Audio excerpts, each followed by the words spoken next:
dentro del articulado de la CONVEMAR, de que dejen al Estado ribereño con 12 millas de mar territorial, sino además son las servidumbres que le daría a otros países que no tienen un litoral, por ejemplo Bolivia. El artículo 125 de la CONVEMAR claramente expresa de que el país sin litoral tendría derecho de atravesar el país con litoral para llegar al mar y desde el mar regresarse con la pesca, sin que el país ribereño le imponga ningún tipo de pago, de derecho de aduana, ni nada, ¿no? Pero ustedes se dan cuenta, ese atravesar el territorio de un Estado ribereño viola incluso la soberanía en tierra firme. O sea, ya no se estaría violando la soberanía en cuanto a las 200 millas de nuestro mar, sino también se estaría violando la soberanía en tierra firme. Luego, el artículo 62 y 63 habla de los derechos de pesca. En cuanto a los derechos de pesca, si el Estado ribereño no está en capacidad de pescar toda la captura permisible, tendría que dar acceso a otros estados sin litoral para que pesquen equitativamente todo lo que quede de la captura permisible, ¿no? De lo que el país ribereño no ha podido pescar. Pero el artículo siguiente dice que cuando el Estado ribereño se halla en capacidad de capturar toda la pesca permisible, tampoco podrá hacerlo, porque tiene que compartir con los países de la misma región o subregión. Nosotros en este momento somos dueños, porque según el artículo 54 dice tenemos dominio, tenemos soberanía y tenemos jurisdicción sobre 200 millas, no solamente de mar, sino también de espacio aéreo. La CONVEMAR propugna 12 millas de mar territorial, 188 millas donde no se va a ejercer la soberanía plena del Perú, ni tampoco la jurisdicción, y no habla absolutamente nada del espacio aéreo, dice solo 12 millas de espacio aéreo. Entonces sería una mutilación grave a nuestro territorio, ¿no? Por otro lado, ¿por qué digo de que no tendríamos jurisdicción dentro de las 188 millas de la mal llamada zona económica exclusiva? Porque el artículo 59 de la CONVEMAR claramente establece que es la CONVEMAR la que otorga derechos. Dice, cuando la CONVEMAR no otorgue derechos o jurisdicción al Estado ribereño y surja un conflicto, etcétera, etcétera, debería resolverse de forma equitativa para todas las partes. Es decir, ¿qué está diciendo? Que es la CONVEMAR la que otorga derechos, que es la CONVEMAR la que otorga jurisdicción en la zona económica exclusiva y que puede darle el derecho a un país y la jurisdicción a otro, o puede simplemente darle el derecho y la jurisdicción a otro país que no sea del Estado ribereño.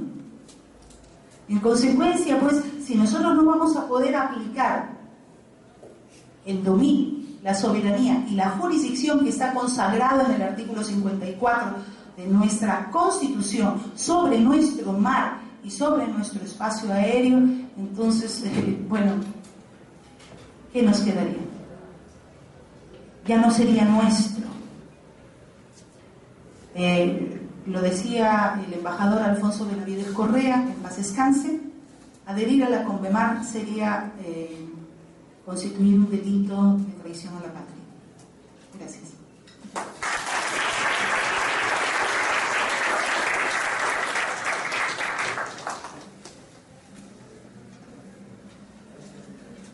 Bien, gracias por la intervención de la doctora Zoraida Mejía.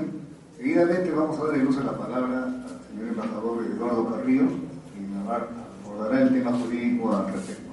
Recibamos un aplauso al doctor Eduardo Carrillo.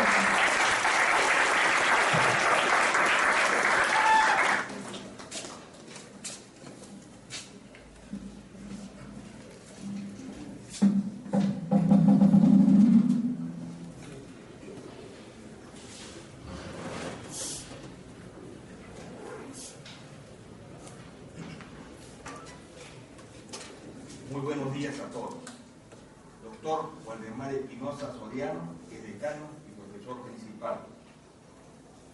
Profesor Julio Buenaño Olivo, profesor Carlos Alberto Castillo Vargas, doctora Zoraida Mejía Casero, señor José Luis Regaño Inchausti, distinguidos profesores, invitados especiales, alumnos todos. Quiero en primer término expresarles la gran satisfacción y el gran honor que representa para mí cada vez que yo regreso a la que fue mi universidad y que considero la sigue siendo. Muchas gracias por su asistencia en primer término. El tema que me ocupa a mí es hablar de los antecedentes en realidad de quien está litigando contra el Perú, en este caso es Chile. Pero antes de eso, yo quiero hacer algunas salvedades para que queden algunos puntos precisos. El primer punto que quiero precisar es respecto al problema, cómo se origina, el por qué vamos a La Haya. Miren, este es un problema que tenemos que tener presente, es un problema muy antiguo, es un problema que tiene prácticamente 66 años.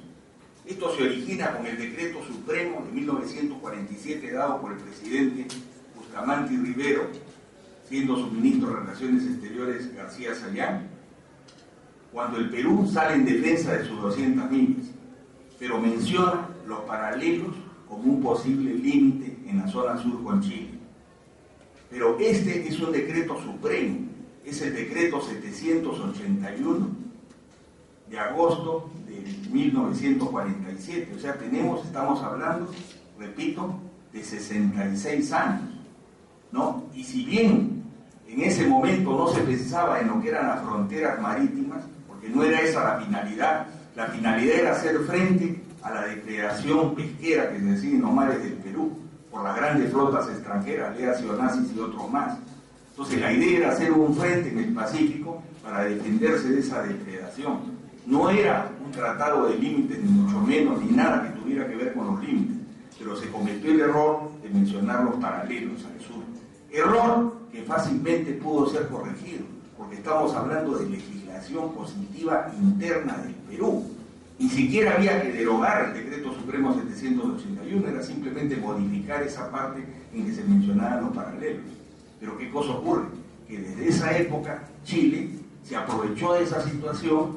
Imagínense como ustedes que tengan un vecino, ¿no?, que quiere apoderarse de algo, y ustedes son los primeros en decir que la sala de la casa pues no les pertenece. Entonces ellos lo único que tenían que hacer es acogerse a una opinión en realidad que se omitía temerariamente. Pero repito, yo creo que ese decreto de las 200 millas del año 47 fue un gran logro, fue un gran éxito, lo veo desde ese punto de vista, porque repito, en esa época no se hablaba de delimitaciones marítimas, pero repito, se pudo corregir y corregir oportunamente.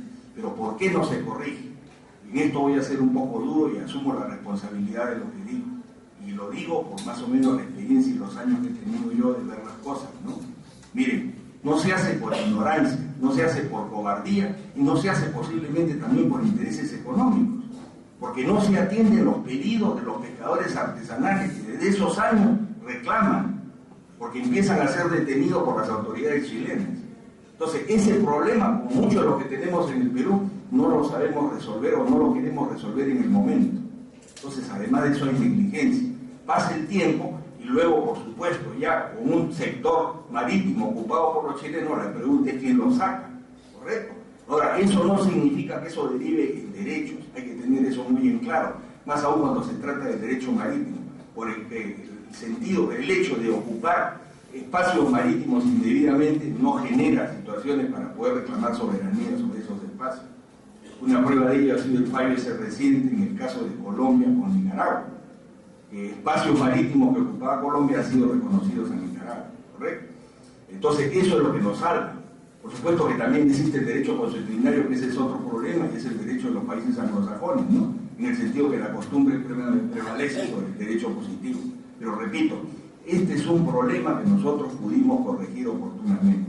Entonces no cabe ya llorar sobre la leche derramada. Y le soy sincero, muchas veces se señala a la Cancillería como la principal responsable de esto. Miren, sinceramente, la Cancillería ha tenido en esas épocas ministros marinos, posteriormente ministros generales de ejército, entonces ni hablar. yo creo que es un problema íntegro de nosotros los peruanos. Los peruanos, como tenemos un país muy rico, somos muy dejados y siempre pues no nos preocupamos, porque se saquea una riqueza y aparece otra, y se saquea esa riqueza y aparecerá otra, y así hasta el fin de los mundos, ¿no? Y más aún justificamos todo cuando se hace alguna obra por ahí de decir se roba pero hace obra, ¿no? Entonces tenemos que cambiar de mentalidad, ¿no? Miren, hace poco yo escribí un artículo que es sobre lo que yo me quiero basar, en que hablaba de lo siguiente, hablaba de un decálogo de felonías chilenas frente al Perú, porque esto es importante, ¿no? Mire, estamos litigando con un vecino que no se trata pues de declararle la guerra, pero se trata de entender qué clase de vecino es. Y para eso es fundamental algo que ustedes practican todos los días en la Facultad de Historia. Miren, la historia es fundamental. Un ciudadano que no conoce la historia de su país no conoce nada, menos puede querer a su país, menos puede defenderlo. Lo que va a defender es su bolsillo. Entonces la historia es fundamental. Desgraciadamente para mucha gente, y eso yo lo he escuchado en más de una oportunidad, la historia no tiene sentido, es pérdida de tiempo, y no es así. Eso es ignorancia o tal vez de repente cobardía para justificar actitudes que se deberían asumir en ese momento. Miren, yo he escogido 10 episodios de los que considero los más importantes, o en todo caso los más simbólicos, ¿no? Miren, y empiezo así, de la siguiente manera. Digo, en los momentos actuales de espera con gran expectativa que la Corte Internacional de Justicia de La Haya expida su fallo sobre el litigio de delimitación marítima entre nuestro país y Chile, vale la pena hacer un poco de memoria y recordar la clase de contrincante con el que estamos litigando en dicho tribunal. Hemos seleccionado 10 episodios históricos para demostrar la reiterada conducta artera y traicionera de nuestros vecinos forzosos por la guerra de rapiña de 1879. Nosotros no éramos vecinos de Chile. Como resultado de la guerra quedamos vecinos de Chile. Primer episodio. Este es un episodio que puede parecer un poco anecdótico, pero que va a marcar un signo